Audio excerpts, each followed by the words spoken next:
Hello and welcome back to Shakesyear. We are working on The Rape of Lucrece, which is about sexual violence towards women and suicidal ideation. So if you need to tune out, please do so. I completely understand. If you're going to stick around and listen to today's stanzas, we've got stanzas 157 to 160.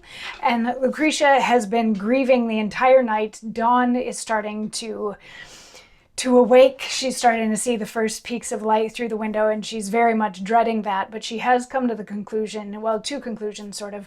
First being that in order to rid herself of all of the shame associated with what happened to her, she's going to have to kill herself.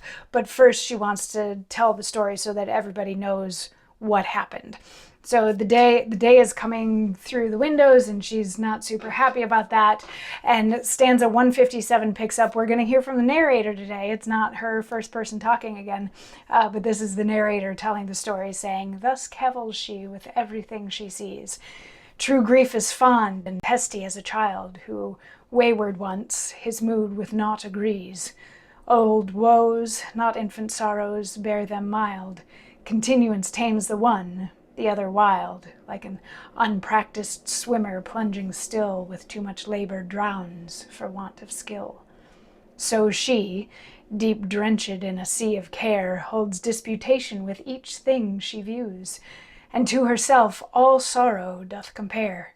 No object but her passion's strength renews, and as one shifts, another straight ensues. Sometime her grief is dumb and hath no words, sometime 'tis mad and too much talk affords.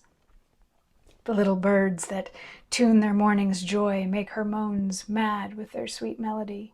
For mirth doth search the bottom of annoy. Sad souls are slain in merry company. Grief best is pleased with grief's society.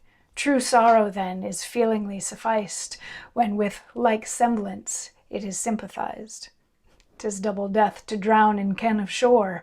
He 10 times pines that pines beholding food. To see the salve doth make the wound ache more. Great grief grieves most, at that would do it good.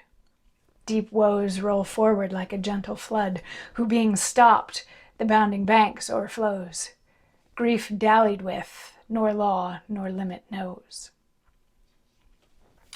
So this is sort of, it's not quite exposition, it's just sort of setting where her mind is and emotionally what's going on with her. The first stanza talks about the fact that everything that she sees makes her think of two different things. You know, the same way that a kid is happy 1 second and then, you know, miserable and crying because you wouldn't let him eat the plate that his breakfast came on, kind of a thing. You know, that's how her grief is going. In one moment she's okay, and one moment she's not. And everything that she sees, this is going into the second stanza as well, everything that she sees is making her think of, you know, how bad her situation is, and sometimes she can't even express how upset she is, and sometimes all she can do is sort of blather about it. But then, you know, add in the birds, now we're getting into stanzas 3 and 4 here, add in the birds greeting the morning, and things are bright and happy outside. It's a new day, which is exactly what she doesn't need in terms of her grief.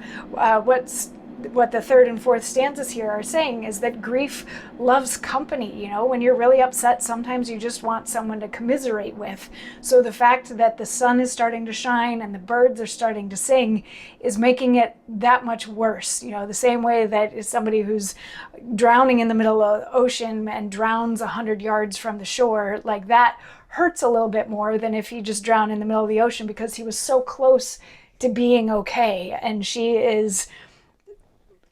she could be maybe okay, but she's actually really far from being okay. And the fact that all of the stuff around her is happy and bright and cheerful is not helping her grief. It's actually making it worse. It's rubbing salt in the wound, so to speak.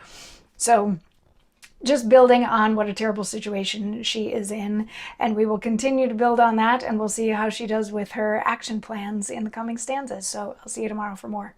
Mwah.